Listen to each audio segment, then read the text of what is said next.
Bueno, mi equipo está conformado por Connie María, Era Molina y mi persona Omar Benavides. Hoy vamos a explicar cómo calculamos distintas fórmulas físicas mediante Python. Para gestionar usamos GHOOD, donde hicimos varias ramas específicas para cada ecuación. Una vez que las resolvimos y comprobamos que funcionen correctamente, las unimos a la rama principal. Tenemos la ecuación de caída libre con resistencia del aire. Primero vamos a hablar de la ecuación de caída libre teniendo en cuenta la resistencia del aire. Esta ecuación nos permite calcular la velocidad del objeto cuando casi abajo, la influencia de la gravedad y la resistencia del aire. La fórmula tiene en cuenta varios puntos: la masa, la gravedad, el coeficiente de resistencia del aire y el tiempo. Bueno, seguimos con la explicación del código. El código en Python se utiliza para calcular la exponencial, ya que parte de la ecuación implica un decrecimiento exponencial de la aceleración del objeto debido a la resistencia.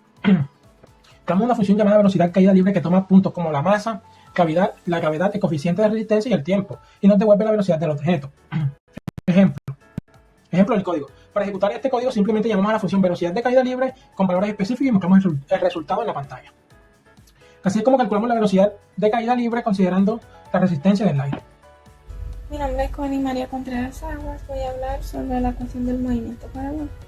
Ahora pasamos al movimiento parabólico, donde queremos calcular la altura de un objeto en función de su distancia horizontal. Cuando es lanzado con un ángulo y una velocidad inicial, descripción del problema. En esta ecuación se tienen en cuenta la distancia horizontal X, el ángulo de lanzamiento, la gravedad y la velocidad inicial. El movimiento parabólico es una combinación de dos tipos de movimiento, uno en el eje horizontal con velocidad constante y otro en el eje vertical bajo la influencia de la gravedad. El resultado de esta combinación es una trayectoria curva que sigue el objeto, y esta ecuación nos permite calcular la altura en cualquier punto de su recorrido. Aplicación del código. El código implementa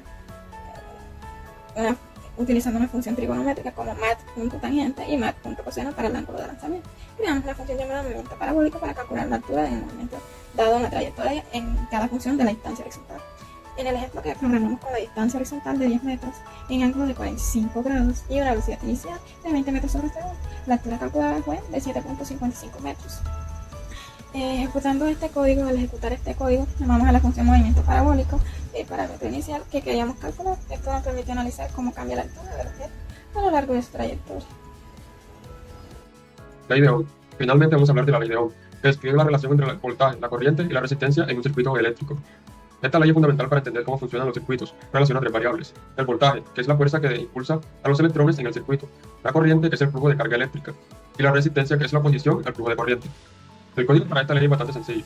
Creamos una función llamada ley de Ohm, que toma como parámetro la corriente y la resistencia, y devuelve el voltaje. Aplicando la fórmula de la ley de Ohm, tenemos que voltaje es igual a corriente por resistencia. Por ejemplo, si tenemos una corriente de 2 amperios y una resistencia de 10 ohms, el código calcula que el voltaje es de 20 voltios. Para ejecutar este código, llamamos a la función ley de Ohm con los valores de corriente y resistencia que tengamos. De esta manera podemos calcular el voltaje en cualquier circuito eléctrico sencillo. En resumen, hemos programado tres ecuaciones fundamentales: la velocidad en caída libre por resistencia del aire, el movimiento parabólico de un objeto y la ley de Ohm en un circuito eléctrico. Cada una de estas ecuaciones las implementamos en Python, guardando los avances en ramas separadas en GHOOD para felicitarnos mejor. Una vez que estuvimos seguros de que las ecuaciones funcionaban correctamente, funcionamos la rama en la rama principal del proyecto. Esperamos que esta explicación haya sido útil para entender cómo calcular estas ecuaciones mediante programación. Gracias por su atención.